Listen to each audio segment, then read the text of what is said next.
Friends. Hi, everybody. Welcome. Good to see you. Happy Friday. It's nice to be here with you. What's up? Come on in. Say hello. Where you at today? Tell me in the comments where you're writing in from. Where you tuning in from? How's the weather? Is it cold? It's warm here. I'm in St. Pete, of course. And it's beautiful, man. This is like prime time for the Florida weather. It'll be back up into the high 80s like in a week. But today, beautiful. New Haven, Connecticut. Awesome. Keith, what's up? I know it's cold where you are. Lima, Peru. Good to see you, Lima, Peru. What's up, Neil? Oh, Neil's in Brazil. Vegas, we got. Buffalo, New York. Oh, my goodness, David. Buffalo, New York. Sleety rain around low 30s. Carrie's in Panama City.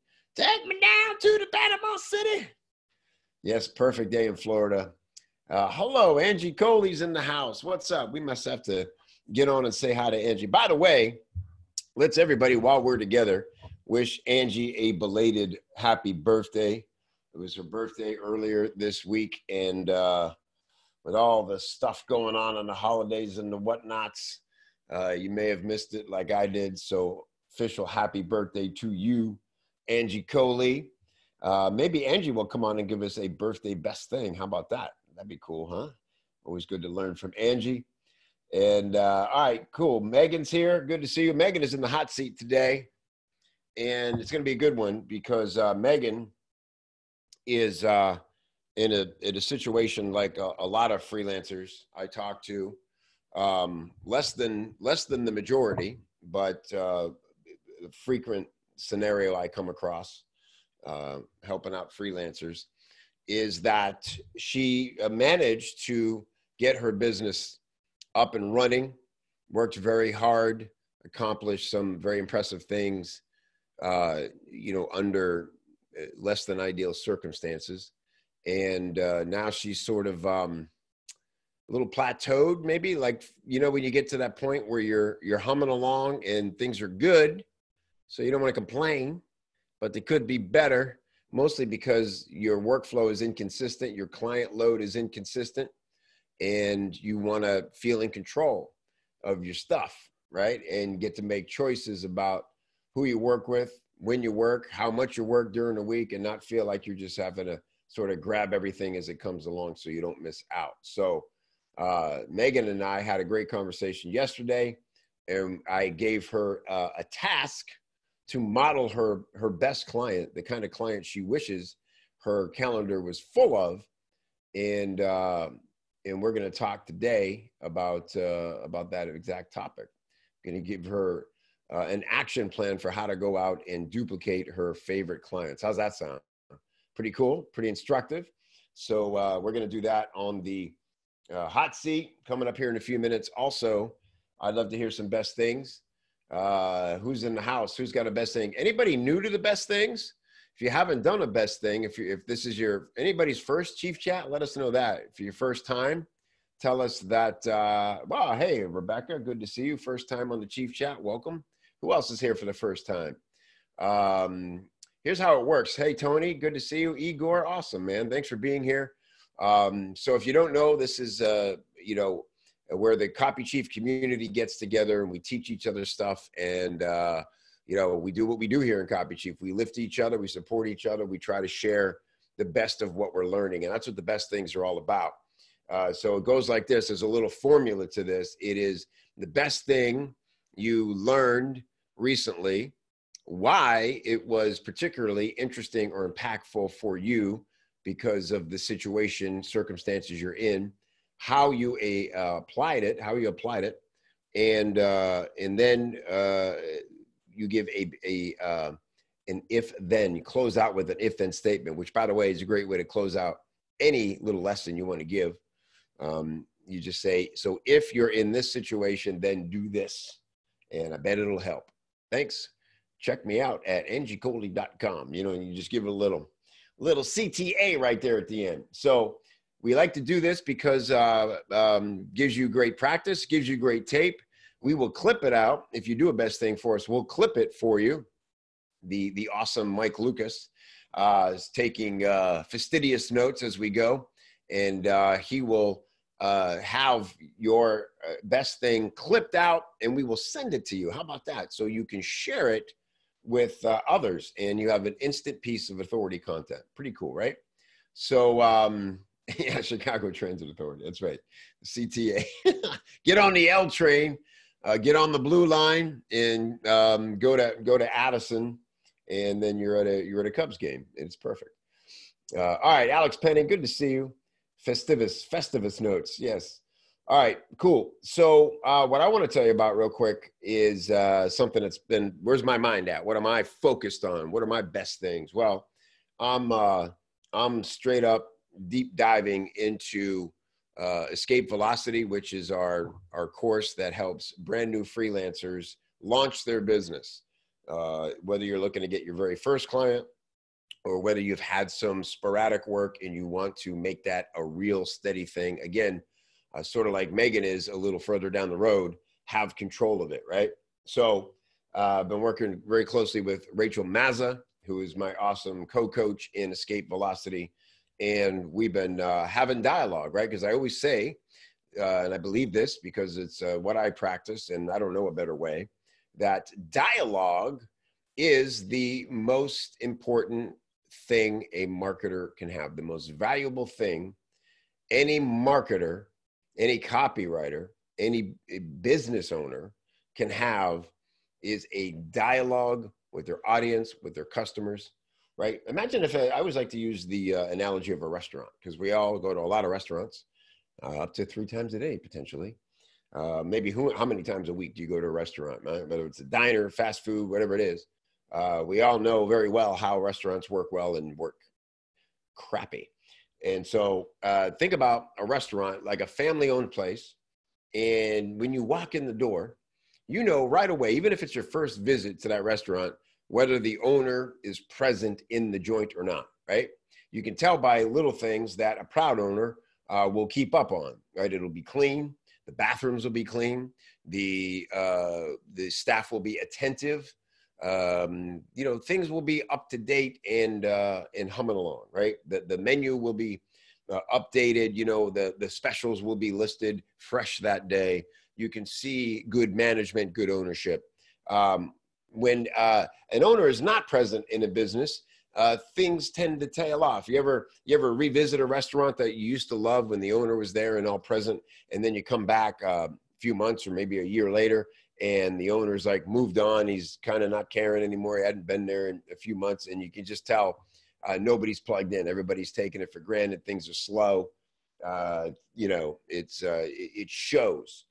And so this is why we got to treat our business like a real business, even in the beginning stages of freelancing, right? We got to keep our stuff tight, and we got to be talking to our customers. We got to be talking to the people who are the most interested, the most vested in our product, the people who walk through the door, essentially. So that can be on social media. My favorite way to do that is through email. And so this week we've been having dialogue. Whenever we're about to go into a promotion period, we want to get into dialogue before we start sending out the promotional material, because for 2 reasons. One, obviously, it starts everybody's mind thinking together. We want this sort of group think going. And then the offer we're making feels like a very natural progression, not just a blah, blah, blah, blah, blah. And by the way, I don't know if Chris is here, Chris Worskowski. If you guys follow Chris, you should be following Chris, his email breakdowns of the week. I didn't get to read the whole thing yet, but he did one about his what he thinks is the best Black Friday email he's seen from a skin cream company. And I'm excited to read it, because how many horrible Black Friday and Cyber Monday emails did we get bombarded with over the last week, right? Just brutal. Companies that I had no idea I was subscribed to, haven't heard from all year, don't miss out, blah, blah, blah, blah. And, half the time you're like, I don't even know what that is. Right? Wow, 40% off of a thing I'd never even heard of. That's exciting, right? So there's no dialogue. It's just this blah, blah, blah. This is pure whiskers money grab, zero cheese. And so the way to avoid that is to be in constant dialogue with your best prospects, with your customers. And so that's what we've been doing. And that's what I've been thinking about. And man, we did I wrote an email Thursday telling a little bit of my story of how I started in copywriting and asking other people to share with me their stories. And the amount of replies we got was staggering. It's always amazing.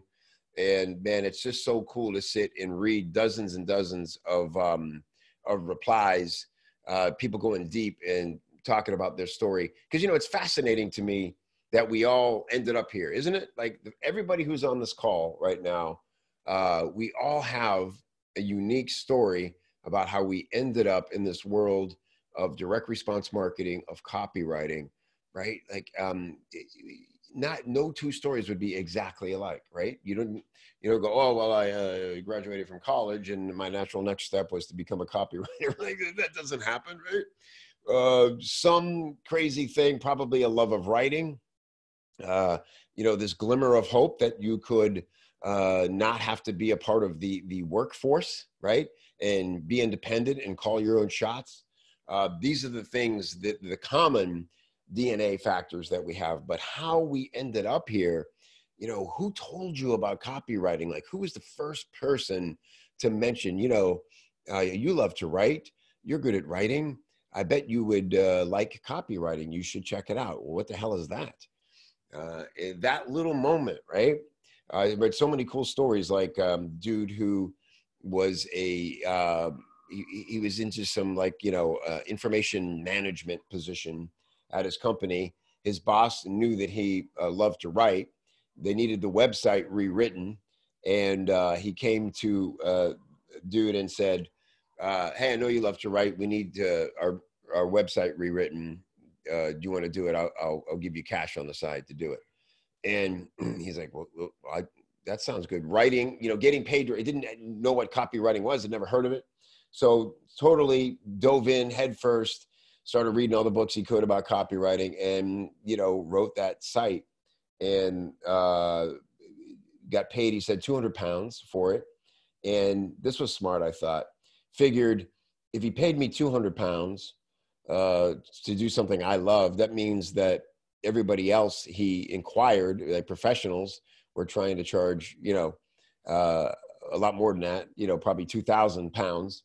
And so, that means there's good money in this. And so I want to pursue this. And that's how he came to becoming a freelance copywriter, right? And it was similar for me when I started out, and what it made me think of reading all these stories and where people get stuck is having a purpose, what are you writing for, man? Like, we can only practice so much, especially like alone at the kitchen table or trying to grab free time wherever you get it.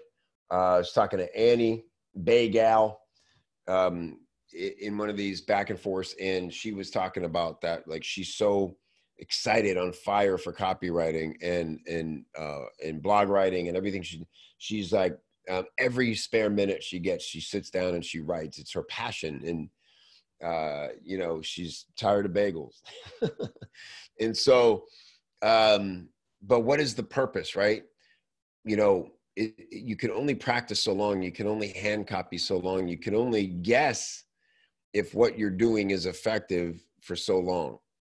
And the most purposeful thing you can have when it comes to, writing for a reason is thinking about getting some client work. That's what we all want. If we fall in love with copywriting, the next thought is, how can I get paid for this? Can this be my living?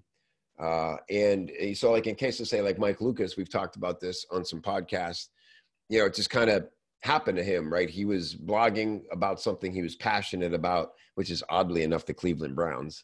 I don't know. The guy's not fully right, but he was, I can't even look at the comments right now because I know he's going off. He was writing about the Cleveland Browns all the time because he loves pain. And And people noticed, and they came to him and said, hey, dig your writing. We want more stuff about the Browns because we're weird too. We'll pay you to do it. And so, wow. Oh, wow. Never even thought of that. Now he's got a purpose to write about the Browns, sadly enough. And so what is the purpose? How does that spark happen? And that's what Escape Velocity is about. So, you know, the course is not, hey, here's how to get clients only, like, you know, here's how to do cold outreach. Here's how to blah, blah, blah, blah, blah, blah. It's not just about selling the product. It's about building up to a point where you are confident to go sell the product, right? And that begins with writing with a purpose. The purpose is to sell your work, to sell yourself as somebody with money skills who should be in demand, who should call the shots in their own life, in their own business. What is the process to that? Where does that begin and end so that you can actually reach that escape velocity, get liftoff in your career, and then start to create what we call good problems, right? Once you prove the model and start working, and you can do that over and over, that's a really critical place right there. That's where you'll get stuck if you're not careful. You get escape velocity, you know you can get paid, you're getting referrals, you're getting repeat customers, you're working, you got some steady flow going, and that's where it gets super dangerous if you don't have a plan for how to raise your fees, how to find better clients, right? Don't get stuck in prove the model phase. I've seen people stay for years stuck at the same prices. They're just like, oh my God, I can't believe I'm actually getting paid for this. I just want to not stop getting paid for this, and they don't advance. Escape velocity is all about having a plan to get to the point where you know, you have the skills that are worth money. People can clearly see that. They're happy to engage you on that level. And then from there, what do you do to get to the next level? And that's transitions into Real Free Life, RFL, and other things. But escape velocity, phase 0 through 3. And so on December 11th, next Wednesday, Rachel and I are going to do a webinar that I'm really excited about, where we show you something we debuted at Copy Chief Live on day 3, which is what we call the freelancer's journey timeline. 7 phases, actually 8 if we include phase 0, that I've identified now of a freelancer's journey, right? Phase 0 through 7, which is all this. Phase 0 is that, what we talked about a minute ago, just that spark of, could I get paid for this? Is that even possible, right? You know, I don't want to be part of the workforce. I don't want to work for them. I hate being told what to do. I don't care who ate Daryl's lunch. Are we really having a meeting about who ate Daryl's lunch? I don't want to be a part of this. I want to call my own shots. That is phase 0. And then it's like, I found this thing called copywriting. That's exciting. How do I even go about getting paid for this? Prove that model. And then phase 7, all the way down at the end, is when you're done freelancing, you're not even working with clients anymore, doing everything by choice. You're consulting, you're creating products, you're getting paid, recurring revenue, you're building a legacy business.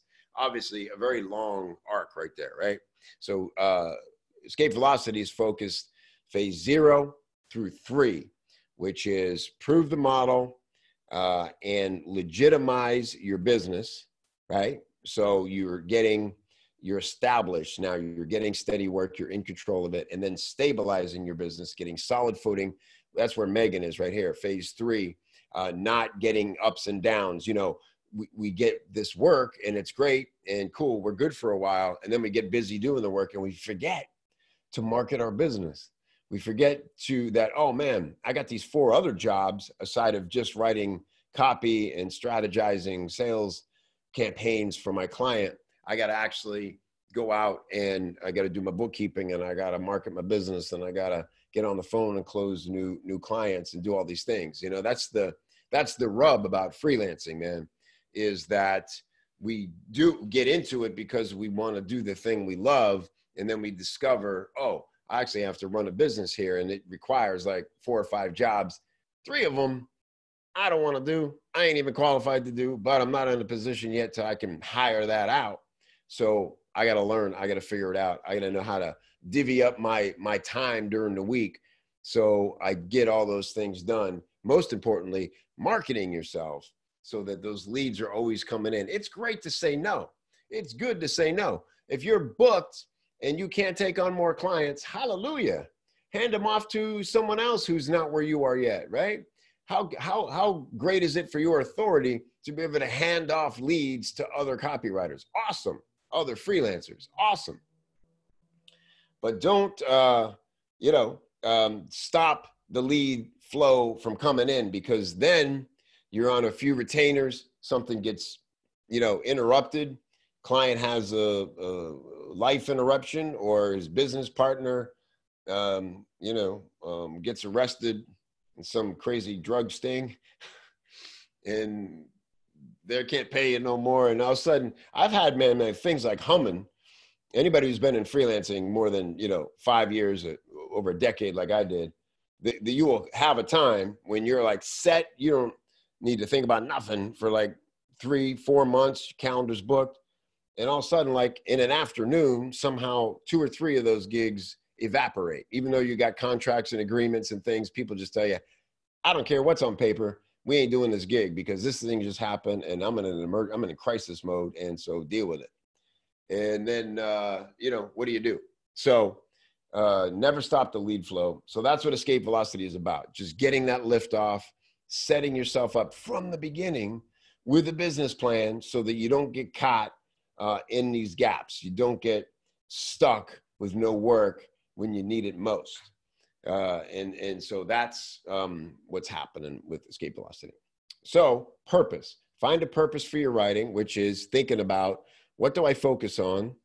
What should I be writing? What skills should I be developing that are going to become money skills that people will gladly pay for because these skills are in demand, rather than taking every course that comes along, getting stuck in what I call the confidence conundrum of never feeling like you're ready, that you're actually qualified to get paid. You get that imposter syndrome.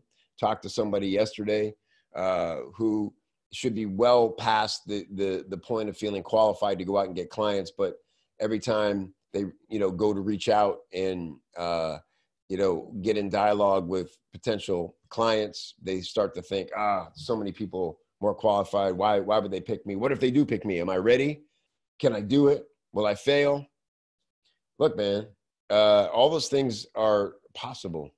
And there are just moments as a freelancer where you're going to have to kind of, have some courage and look past all that doubt. Everybody dealt with it, man. Every single person on this call right now, every single freelancer in Copy Chief who comes to Copy Chief Live, we can all share our stories of that scary ass moment where we thought we were in over our heads. Kind of happens on every gig almost, to be honest with you. So you might as well figure out how to get past that. And the best way to do that is to have a plan, have accountability, have a support group who can talk you off the ledge, set you straight, and have your back. Know that you are not alone. Nobody writes alone, and you're not writing in a vacuum hoping it's right and good and going to get results. Because you got peers looking at it, giving you the green light and telling you, move ahead confidently, turn this into your client. I think it's going to do great. That's a game changer right there. So that's what's on my mind. That's all my best stuff. December 11th, come check out the Freelancer's Journey timeline. We're going to help you identify exactly where you are in the 7 phases in your freelance career right now. And the cool thing about the timeline, in the little bit that Rachel and I have shared it already, is every freelancer who sees it knows exactly where they are on the timeline, right? Exactly. And they go, wow, okay, awesome. Because it's the first time you've ever had a chance to see it all laid out. That's what a career looks like. That's where I am. Why am I stuck there? How do I get to phase 4, 5, 6, right? Maybe sometimes there's something in phase 2 or 3 that you left undone, and you just need to go back and wallpaper that up a little bit and get it looking good, and then you're good to go, and then you excel, right? So it's pretty exciting to be able to share that with you, and looking forward. All right, so best things. It looks like Angela. Is that you, Angela, or is it Kelly? Kelly and Angela. Both of you coming on. Angie Coley, and then we got, is Angela, did you raise your hand? No, she took her hand down. Does that mean you're not doing a best thing? Okay. I would love, so we got Angie coming on. Who else got a best thing for me? Any first time? I'd love to get a first best thing. If you've never done one, just, what was that boom, that little aha moment, that something that happened recently and gave you a little shift? Is Jimmy Perrin here? Jimmy said he had one. Jimmy's all like, Carrie. All right, I'm gonna start with, oh good, Carrie Carr, love it. And Rebecca, awesome. All right, let me find Angie. Don't move, Angie, I'm gonna grab you. The birthday girl, the rock and roll queen. There we go. Hi, Angie, you look lovely today. Thank you very much. I'm under siege by a Roomba, so if you hear some weird noises or see some shaking. If it ain't Stella, it's the vacuum. You always got something moving around, threatening you. It's adventure in my house. So I had an interesting situation happen this week, and I'll give a little bit of background, which is when I first started my business and I didn't really know what I was doing, I went to local Chamber of Commerce meetups a lot, and this was in Northern California. I met a lot of cool people there, a lot of people I'm friends with to this day. And earlier this week, one of those people randomly reached out to me. So someone contacted her and said, hey, I need a writer. I've got this rock and roll project I'm working on. And her head immediately went, talk to Angie. And that led to an adventure. So this was someone who, he had an idea and he was all excited and he reached out to me and he's like, tell me more about your services. And I'm like, hey, great. Sounds like you're excited. What's your product and who does it help? Can you tell me a little bit more about what you're working with? And we went back and forth for probably like 6 or 7 emails like that, where he was like, I've got this thing and it's great. Tell me more about your services. And I'd be like, hold up, please tell me about your product. If we talk about what I do, it's a little bit, it's not really going to be helpful before we know what you're working with. Right. And finally I reached out to her and I was like, your bro ain't answering any of my questions. And I don't want to ruin our relationship because you referred him to me by being like, you're not ready for me. What do I do? And she goes, oh, he's not my friend. So the funny thing is we both learned a lesson this week. And one was on her end for qualifying people that you refer. And I thought that this was a good lesson to share with the Chiefs on the call. If you meet someone and they are in need of a referral, I think it looks good on you if you do a little bit of due diligence before you pass them on and see if they're even ready to talk to your friends, right? Because that just makes you look good if you send someone that's qualified. And the second piece of this was, Kevin, you'll probably slap me around for this a little bit. The first time in my life that I ever said, I work with clients who are doing $1 million in revenue minimum, was this week when I was talking to that guy. And that was kind of a revelation to me that like, I don't work with anybody that's doing that, like below that, because they need to have that kind of volume, that kind of sales support, that kind of process and proven offer. And it was funny because when I was talking to Lindsay, it brought up a lot of head trash in the past where we would automatically think as younger copywriters that, well, this guy's asking me a bunch of questions and I don't know what the answer is. It must be something wrong with me. So that might not be the case, guys. So my lesson is this: if you are interviewing or talking to a prospective client and they're asking a bunch of questions and refusing to answer your questions, it's probably an indication that it's not a great fit, not that you don't know what you're talking about. So that is my roundabout way of arriving at the lesson. I love it. It's fantastic as always. It's a great one, Angie. And congratulations on being a $1 million minimum copywriter. That was, it still is kind of mind blowing to me, but most of you that look back at me are probably like, what are you talking about, Angie? Of course you are. So it's fun. The head trash, it's always there, no matter what level you're at. It's always there, but it's better head trash, right? Better problems to have. Better problems over the last couple of years. The kind of head trash you deal with now is vastly different and more luxurious than the old head trash. And then the beauty of it is in a situation like this, where if you've built these safeguards in your business, your FU fund, if you're qualifying people well, and you don't have to say yes to somebody that is clearly driving you nuts just via email, then you're in a much better position with your business. So Right. I love it. Love it. Thank you, Angie. Great one. Happy birthday. Thank you. Man, how great is Angie Coley? So yeah, that's great. And you know what? It reminded me, because here's the thing, man. Yeah, we're afraid, I think, in the beginning to ask a client, how dare we qualify them to work with us, right? But that is such an important mind shift that Angie just pointed out. This idea that, look, I'm running a business here, and I got some rules and some ways that I work best with people. And let's make sure we're a good fit both ways, man. That really changes the dynamic. And I know it's scary when you know inside that you really want this job and you don't want to put anything in the way of that. And, you know, look, it may not happen in the first couple. Sometimes you just do what you got to do to get the first gigs, prove that model, get the thing going, and then you start to build some confidence, right? But when things started taking off for me was when I realized you gotta sell yourself, and you know, when you work with the wrong kind of clients a little bit, you quickly realize what you don't want. And again, the important thing I was talking about in that sort of like between stage 2 and 3 is beginning to make choices about who you want in your life. And, you know, for Angie, and she knows from experience, right? She's had so many conversations in failed false starts and maybe failed projects with clients who are earning less than $1 million in revenue, that she knows that that's the marker. If they've gotten themselves over $1 million in revenue without good copy, holy smokes, how great is her work going to be for their business? She's going to be a godsend to them as an expert that they should be respecting and paying well. So if, you know, think about how to qualify your prospects. And sometimes it's as easy as a number, asking them, tell me about this product. Tell me about the way you've been marketing. How much revenue monthly on average is your company making from this product? Where are we starting from right now? Because, and when you ask those questions, people don't get offended and go, how dare you? Who are you to ask me that?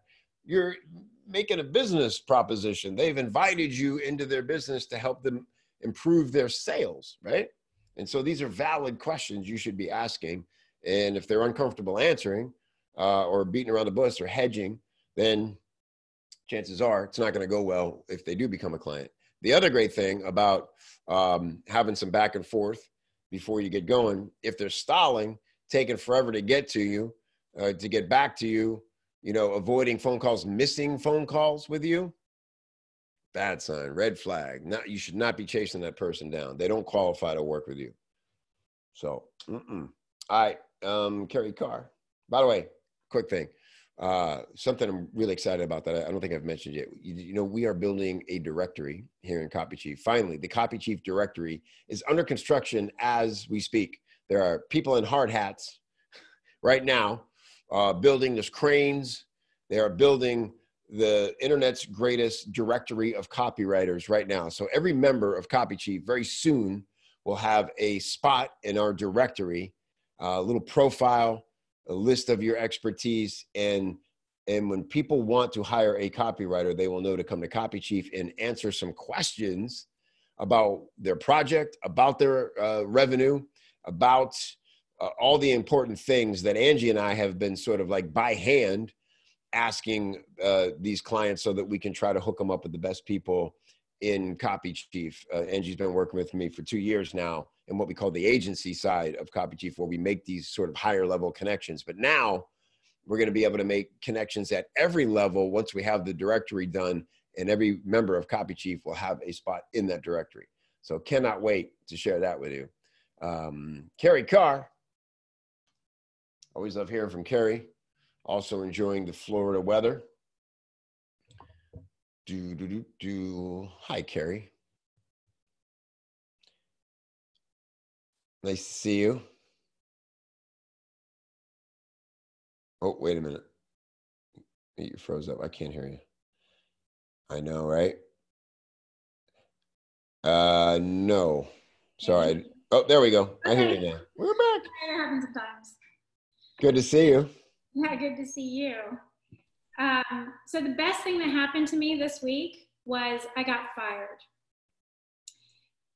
Basically, so I did the thing I said I was never going to do again, and I've said it here in Chief Chats, but I signed on to a retainer back in December.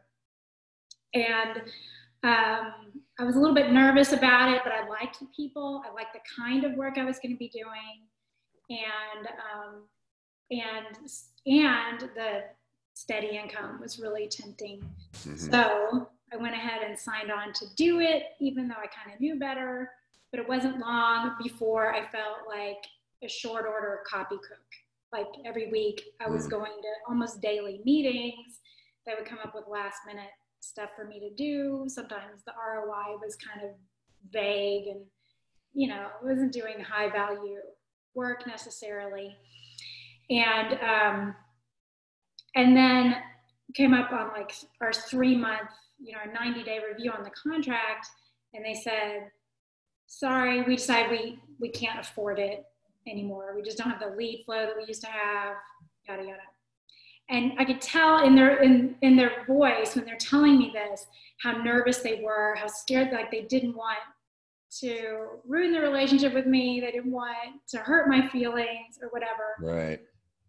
And I was really tempted to say, great. Thank you so much. Yeah, thank you. Right. And the funny thing is, like, when they said that, they said, look, we can't keep paying the retainer payments, but we still want to work with you on a per project basis. And then it was like the light bulb went off in my head. Oh yeah, that's the way I work. Why did I ever want to do it in the first place? Right. So it was a huge lesson for me. And I got fired Tuesday, I think it was. And Wednesday, I had someone hire me for a big launch, almost immediately. So like it worked out perfectly where my end date on my retainer, ends one day, and then I start on a launch in January, February. And I can't tell you how happy that makes me. That's awesome. The lesson is don't just think about the type of work you love or even the type of client you like to work with, but how you work best. And now that I'm working on projects with a beginning, a middle, and an end, big projects with big stretches of time where I can sit back and really think deeply about the product and how to sell it. It's like a huge burden has been lifted on my shoulders. It's awesome. Congratulations. Yeah, it's really challenging when you're under retainer to not become kind of an employee and feel taken for granted. And it's one of those things that you have to experiment with. And that's where it becomes very much a relationship thing, right? And reminds it for you, it's like, obviously it's gone that way too many times where you're like, just no more retainers. I don't want that because I don't know how to prevent it from happening that way. I know people who are in happy, healthy retainer relationships, but I've seen it many times go the way this went. And what a great feeling to get fired and be happy about it. I've been there before for sure. And it's so common when you're I would say you're in like phase 3 to 4, right? Stabilized, steady. When you're afraid to lose something because it's there and we get used to it being there, mainly that check that comes in every month, the second it goes away and you breathe that sigh of relief, it's like the universe goes, well, Carrie, congratulations. Here's something even better. Absolutely. It was meant to be. And it's fantastic. And I will never write it down in red and like red ink. I will never take a retainer again because it doesn't work for me. It doesn't work for you. I know people do, and it's great, but again.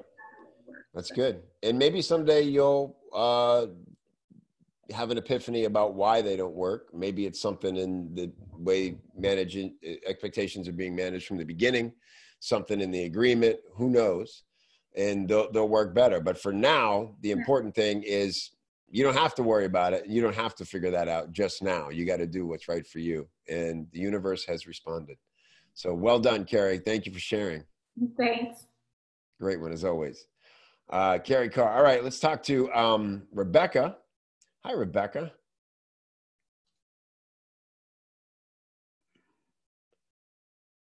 Come on and join us. Say hello. We're going to hear Rebecca's best thing. Hello, greetings. How are you? Hello. It's such a privilege to be with you today. It's great to have you here. And you've got, look at 2 whiteboards. Yes. And it's Friday, so you're like, clear these off. I don't want to, I'm going into the weekend, and we'll start doodling again on Monday. The truth is that when I'm on Zoom, I don't like people reading my whiteboards. So. Maybe you should move the camera just a little. Right, exactly. I do the same thing. I feel weird about having mine exposed, so it's like hidden over there. That's funny. Yeah. Cool. So let's hear about your best thing. Yeah. So for me, the best thing I learned recently was going through some counseling and learning how much shame was affecting my life. And so for some reason, ever since I was little, I always wanted to hide. And it didn't matter if I was, you know, at the table with people at Thanksgiving, I was the one in the book, or if I was in the grocery store, I was like, don't anybody make a scene to call attention to me. Like, I just want to get in and get out and nobody see me. And that, and when you're a copywriter, the nature of what you do is putting yourself out there. And so that was just such a hindrance for me. So I came to see how shame is just a super subjective thing. I knew I was a good writer. I didn't have a reason to be ashamed, but this thing was there and I didn't really even have language for it.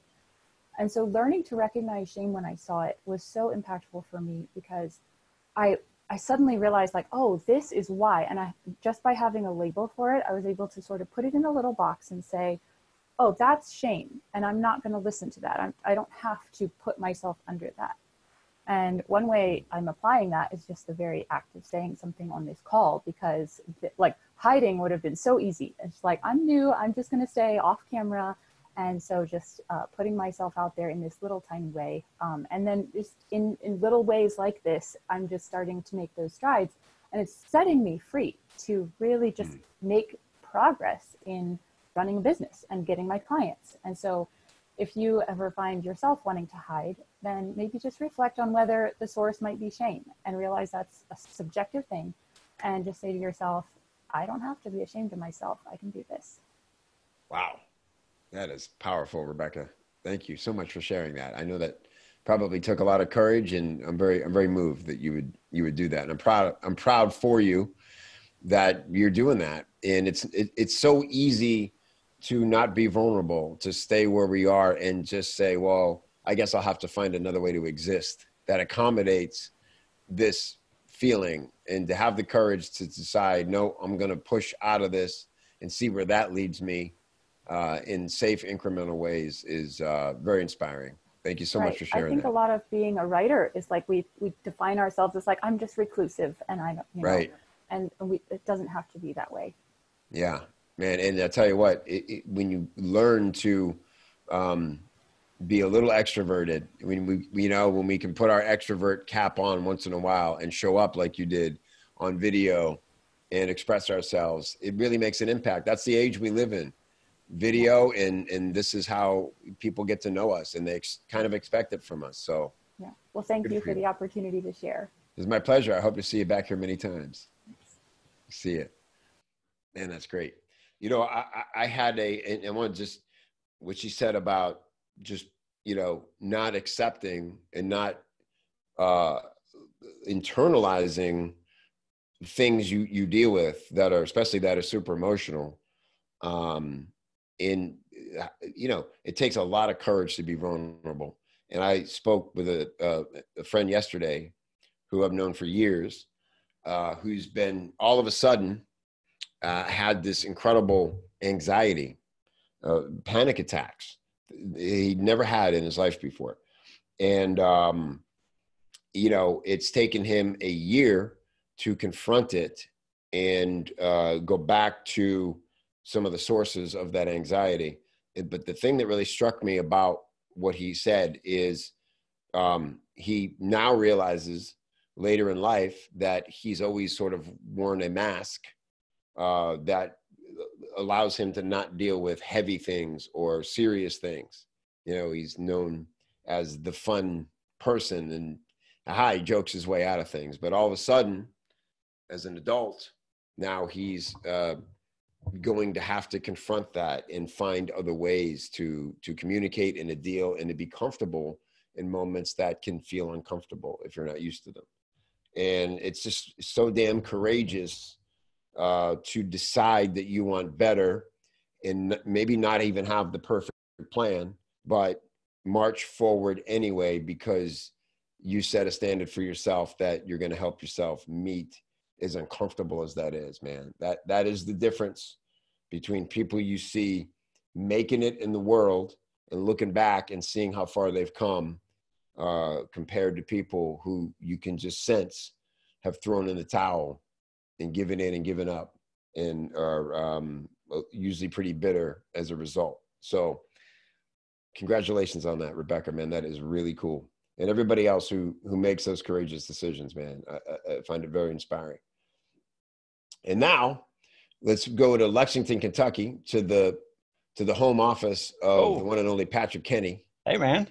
What's up, brother? Look at that beard, man. You got the winter beard coming in. Dude, I was gonna say I stopped shaving after Copy Chief Live just because I have such momentum. I feel like it's like I'm like Samson. If I shave it off, I lose all my momentum. It's like your playoff beard. Yeah. Well, it's gonna come off soon. Looking good. So I'm just trying to keep up with you.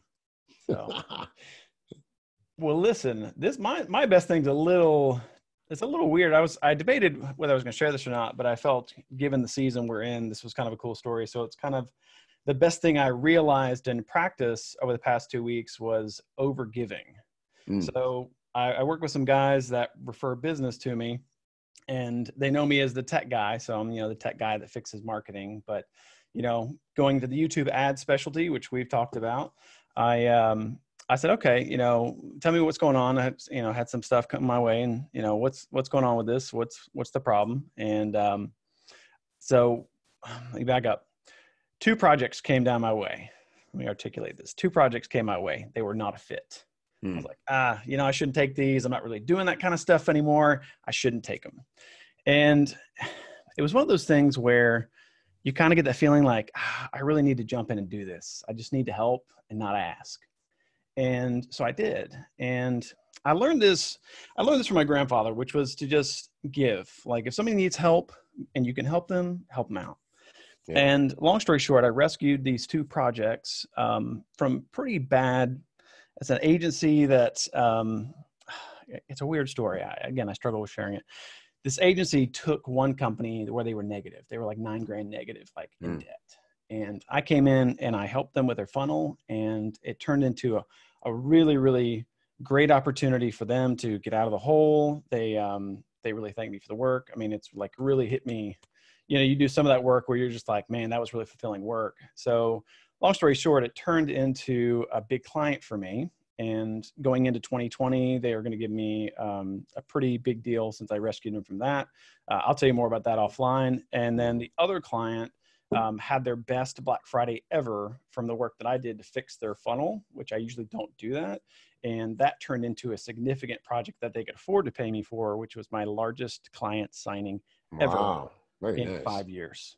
Man. So going back to my best thing is, give when it feels right, and you can give and you can deliver and you can do what you say you're going to do, it'll turn into great things. So I know that's not the most polished best thing ever, but given the theme of what people have said before with Angie and Rebecca and Carrie, I wanted to share. That's still, I'm kind of unpacking that, but giving is getting. Yeah, it's true, brother. And sometimes it's nice to celebrate the fact that you have developed the skill that could be an amazing gift to somebody, right? And look, time isn't free. Energy isn't free. You should and do get paid well for those things. But when the situation seems appropriate and you have the ability to step in and change somebody's world like you did in these 2 scenarios, it's not only a great thing to give. And in your case, immediately flipped into a prosperous scenario for you. But it's a great, what I call internal authority builder to go, man, you lay off in bed to head off to sleep that night and you go, I changed somebody's world today with a skill I developed. You know what I'm saying? That I didn't even have to leave the house to do that. Yeah. I mean, that's pretty cool. It's great. I mean, and I'll be honest, like I'm a bit sleep deprived because it's like the past 3.5 weeks has been crazy, Black Friday and Cyber Monday. And, you know, I got a package in the mail from that first client and they're not going to be able to afford to pay me for a long time. We're still digging out of a hole. Yeah. But they're such good people. And it's like, you find those accounts where maybe initially, you know, society would tell us like, no, you got to charge them $5,000 up front or $10,000 up front. But, you know, you get that chemistry with somebody and you go, yeah, there's a long-term thing here. And I really felt for them. And they felt that, like, you know, the emotion comes across on video, I'm sure now, because I think about it and it's just, Right. you know, you get those and I had no idea what it would lead to. And then it led to this other account, which is like, at first I was like, oh, geez, come on, guys. I mean, I know it's the charitable season, but I don't need like 6 charity accounts, right? But the second one was the payoff. It's like, oh, wow, I did the same thing to them. My reward was this huge payoff for this account. It's just, man, it's such a blessing, you know, when you can bless others with what you do, because you never know how that's going to come back to you, but it always will. And I think we're all playing a long game here. Yeah. Freelancing is not a 1-year thing. This is it takes a while to really build momentum. And I'm telling you, man, once you have that skill and you can gift it to people in the right scenarios, I know that all comes. And you may never know how that circled back to you in a good way. You're just building goodwill throughout your career. And next thing you look up, it's been 5 years, 10 years, and you have a great reputation and you can't remember 2/3 of the things you did to help build that reputation, but you do what feels right, and it comes out, you know, the way it should. So it's the boomerang effect, man. Put out bad, you get bad back. You put out good, and good comes to you. Yeah, man. So, well, hey, I'll work on polishing my next best thing. Hey, buddy, you're real. You don't have to, you know. I appreciate it. Polish is not my game. Yeah. All right, buddy. It's great seeing you. Have a good weekend, man. Thanks, brother. You too. Patrick Kenny, super sharp. By the way, if you haven't heard Copy Chief Radio this week, it's featuring Patrick and how to turn any sales page into a YouTube script in a single afternoon. That's one of the great lessons you'll learn on Copy Chief Radio, in stores now. All right, let's jump into the hot seat here. What a great call today. I love all this positive energy. You guys are, man, always so smart and inspiring. I love it. All right, I'm excited to pick up my conversation with Megan, and I think this is going to be helpful for everybody. And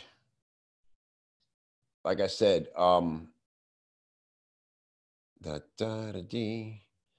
me just catch you up to where Megan's at, what she's dealing with. We'll get lights and camera and microphone in just a second. There you are. Hello. Hey guys. I didn't know I was going to be on camera today. Oh, sorry. That's okay. You had to like fix the hair and do. I had to fix my ponytail. Yeah. We're all cameras here on the Chief Chat. So nice to see you. Nice to see you too. Where's home for you? Where do you live? I live in Wisconsin. So like 45 minutes southwest of Green Bay. Oh, okay, cool. Mm-hmm. So you're a Packers fan? That's like the No, law. I don't care about football. Not at all. But Jake does, and he likes the Packers, so that's what we watch. There you go. My family is from Minnesota, so it's like a Viking Minnesota. That's a fun Packer. rivalry. Yeah, okay, cool. Mm-hmm. And Jake is your husband, the firefighter. Yes. And just some backstory. How about I tell your story? Sure. 2015, Jake is diagnosed with a brain tumor. What could be more frightening? Very thankfully, it is removed. He is able to recover. Takes 4 months for that to happen. Yeah. He's eventually able to go back and continue his career as a firefighter, which is all really pretty remarkable, incredible, and great blessings. In the meantime, though, that, first of all, I know personally how much stress it causes the caretakers in a situation like that, because, I had open heart surgery in 2005, and I think it took my wife years to recover from that kind of trauma, not knowing if I was going to die, having kids. Am I going to raise these kids? What's going on with this guy? Is he coming back? Is he going to be any good when he gets back? Yeah. I mean, it's a lot to deal with, man. I almost think it's harder on the caretaker than it is on the because you're just following orders when you're kind of recovering, Yeah. Do this, don't do that. Try not to break anything, take it slow. And everybody else got to run around and make things accommodate you doing that, So I dig what you went through. Now, you're now gotten momentum in your business to the point as a freelance copywriter, and you unlike Carrie, love your retainer client, at least one of them, if not. So it's one main client. We're talking about Steve. Yeah. Let's talk about Steve. Okay. So I've been on his retainer since May, and he hired me to help him launch 5 brands that were nowhere near close to being launching at the time. And so we had to build them from the ground up, including, so I did the brand stacks, and that is included like who they are, their mission, keywords, target audience. And then, he did all the design work and I did all of the content, brand identity work. And so we did that with the 5 brands, and then he brought in an outside agency to do all of the tech work behind the scenes to connect the Facebook pages to the up and coming pages that'll be attached to the business. Because what he did was he had a lot of social engagement with like just fan pages, and he was turning those fan pages into businesses. So he wanted to leverage them. He has like 63,000 followers for one of his fan pages for running. And so so this is all athletics, fitness kind of stuff? It's college party brand for Wisconsin. And then a national college party brand where we, talk about events and then design apparel for the event, like Oktoberfest. And then we have Finest in Fitness, because he's really into fitness. And then we have Run Your State, and then his personal brand, because he's been doing this for a long time. So he wants to have a personal brand too. So he brought me on in May. And the reason why I like him so much is because there's so much work to do that it just feels like you can see the progression of the businesses as we trickle down. And now a lot of it was like the planning and ideas. And now we're getting to like the nitty gritty, like this is what we actually have to put out into the world. This is what we're producing, and seeing it work is fun for me. Yeah. So you love the work. You like to get very involved in these projects. Are you managing the projects in large part, or? Yeah. Yep. So he's been occupied with his other 2 businesses that he has with a business partner. And so in September, October, he asked me to step in and start managing and work right alongside him with the agency company. And starting like October, I started to do that. So I was in contact with Giant and, talking about like different strategies and things like that. So I feel like his idea is to like bring me on as this person in his business for handle all communications and content. And in the SOW that I shared with you is he also wants me to get involved with the affiliate programs.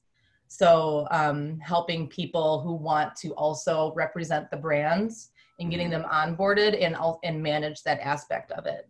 Okay. So he says bring you on. So it sounds like more than anything, this role is going to expand and you could become full-time with Steve. I could. And I was interested in that just because I do like working in a team. So like when Jake was sick and I worked at a corporate office, I really liked my corporate family, but it was just so inflexible that it didn't work for me anymore. And so that's a big reason why I started freelancing. I always thought I wanted to be a boss and manage people and help, businesses grow and projects move along.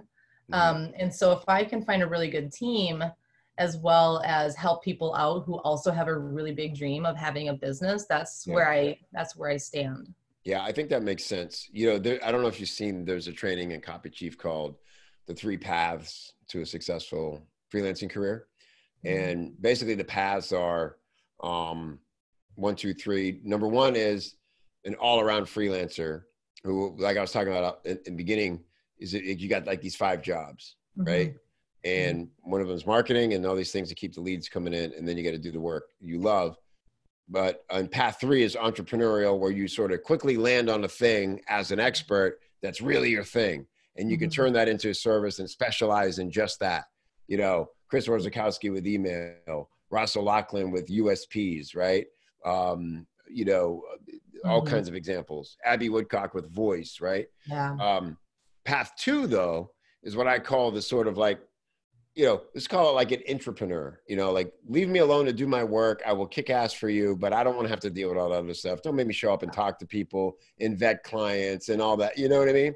It sounds to me like you're a powerful path 2, and having a person like Steve, who it sounds like is trusting you, allowing you to do great work, hopefully is like accepting of any mistakes you make along the way, which is important in a relationship, and you guys are growing together.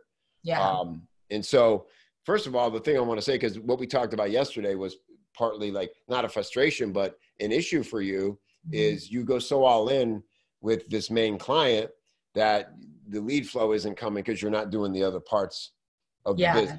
Exactly. It's exhausting. And because I do go all in with all of my clients, like another client that I get emotionally involved with clients before I get a contract or a first payment. Yeah. And I've discovered that about myself just because I'm so excited to help people. And I'm so excited to get involved in what they're doing, because I do like people. It's just like, I don't like all people all the time. Yeah. We're very alike that way.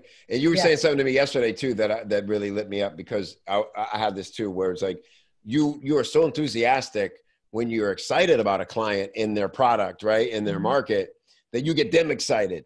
Yeah. And that's so much, I always thought, man, that's so much of the value I'm bringing, is that I'm truly like excited, and you asking them questions and you interview them, and they start remembering why they got into this and why they love it. And it just brings this whole new energy to the project. Right. Right. I feel like they're a person. Yeah. Like, That's a special gift.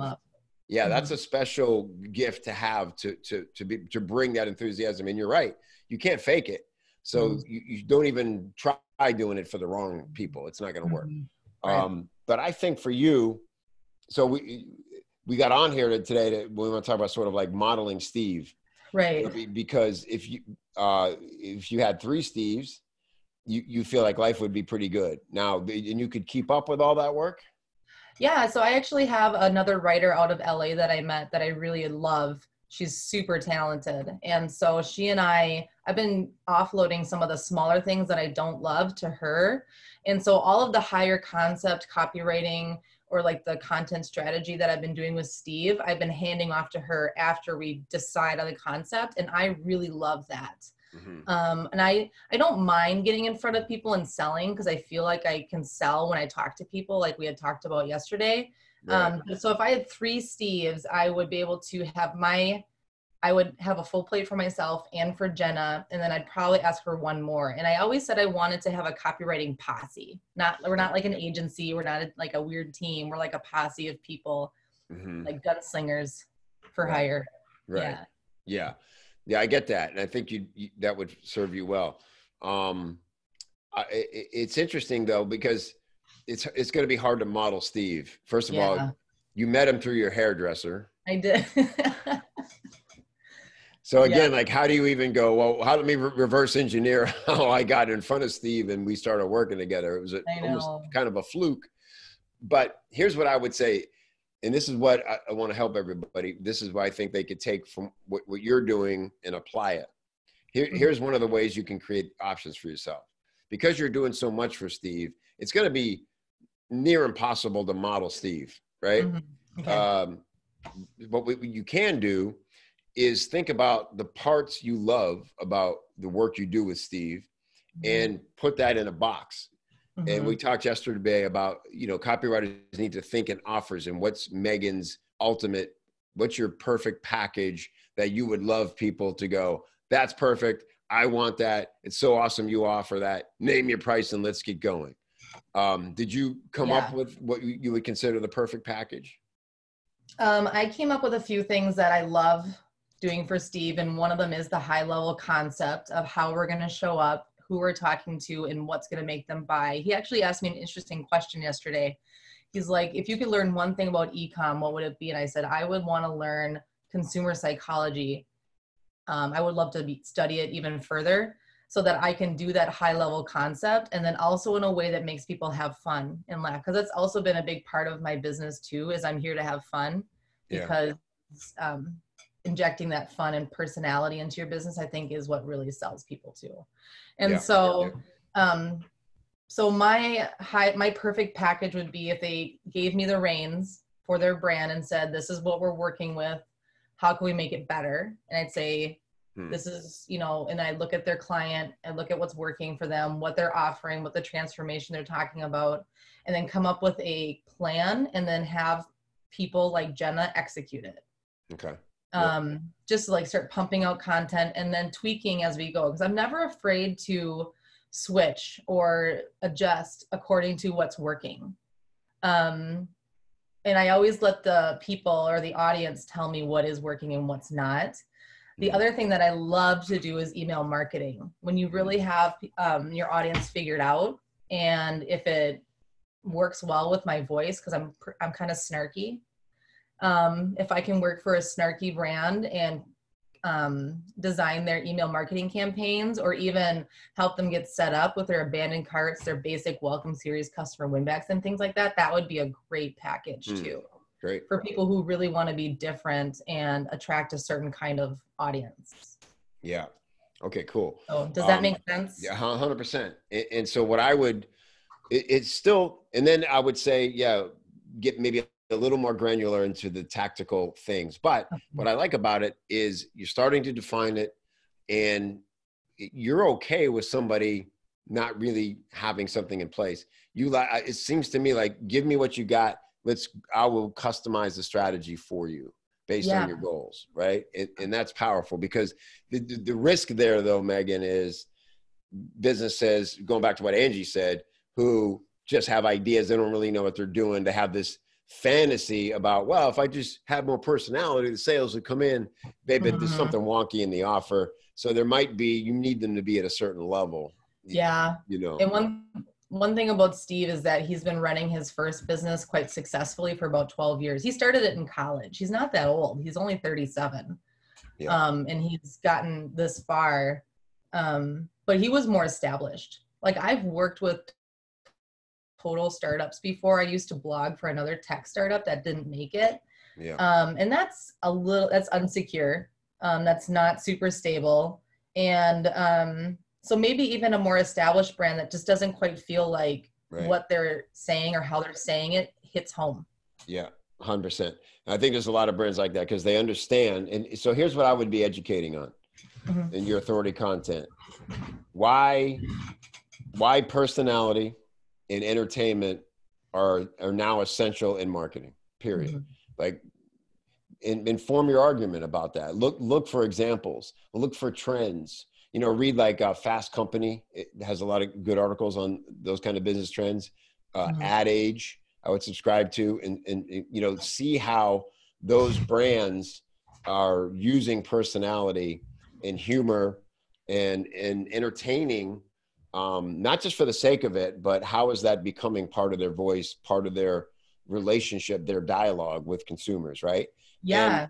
And, look for, and then you can start to model Steve in regards to, they're not so big that they're going to go hire an agency to do this for them. They're still an individual. One of your rules should be, I need to talk to the person in charge, not a marketing team. You know what's funny is, so we do have an agency that we're using, and they cannot inject personality into any of the copy that they write. I'm always fixing it and shortening it. And it's amazing to me that they just either they don't want to try it because it's risky and they want to stay in their lane, or they haven't kept up with what's working and what's changing. And I thought that was really interesting too. Yeah. So I think you could take a tip from like what Chris Orzakowski's doing with his email breakdowns. He's focused on e-commerce, and he's, proven with every one of those, they're entertaining as hell to read. Chris's personality is, baked into them, and they're educational, and you feel smarter for spending 10 minutes with Chris.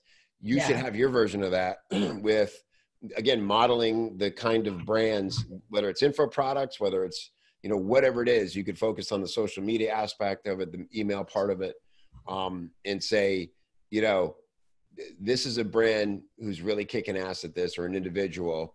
Here's another one who's missing the mark. What is the difference? Here's a brand who's in a kind of a fun space, but they're totally flat and way too serious with how they're approaching their market. So what would you do to fix that? And that's where you can put your abilities on display, your personality, and say, what if they did this? And that's like, just off the cuff, I'm just telling you, here's a couple little things they could do. And people are like, damn.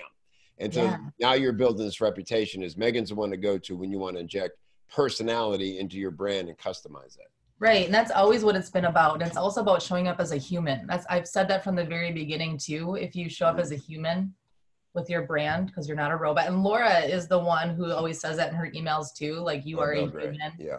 Yeah. And I love that. And that's one of the reasons I am in her world too. So yeah, she's one of the best at it, and why I'm such a fan. And by the way, Laura is going to be our featured guest expert in January. We're going to do an email training together, and specifically about how to write with more personality and things like that. So really excited about that. So, all right, Megan, is this helpful? I know we didn't get to go deep and get super granular, but I think you should be writing about this and finding an outlet for your authority. I know you're building your website right now, and that's kind of get all the problems of every time everybody builds a website. But, you could have a Facebook page for your business that you start posting stuff.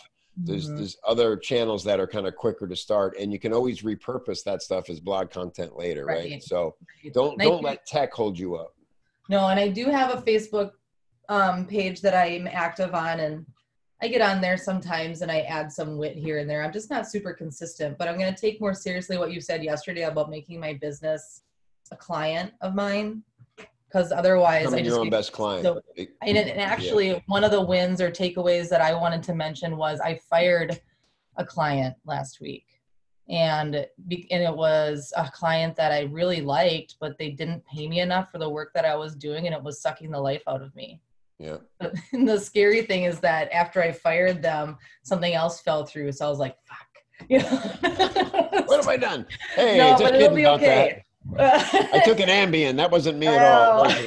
No, it'll be okay. It'll all work out. I just thought I created space, and then some more space opened up. So we'll see what big thing. That's all right. Yeah, that means something even bigger is coming. And I think so. Now you have some focus, and even when we start to get dialed in with our thoughts, it's that whole, there's actually a word for this, I forget what it is, but when you want a car and then you start seeing that car everywhere, it's that kind of thing. You're starting to focus your energy into the universe, and that will bring those things back to you. It's not it takes action obviously as well, but man, so powerful to begin to dial in what you want and see how it starts showing up to you.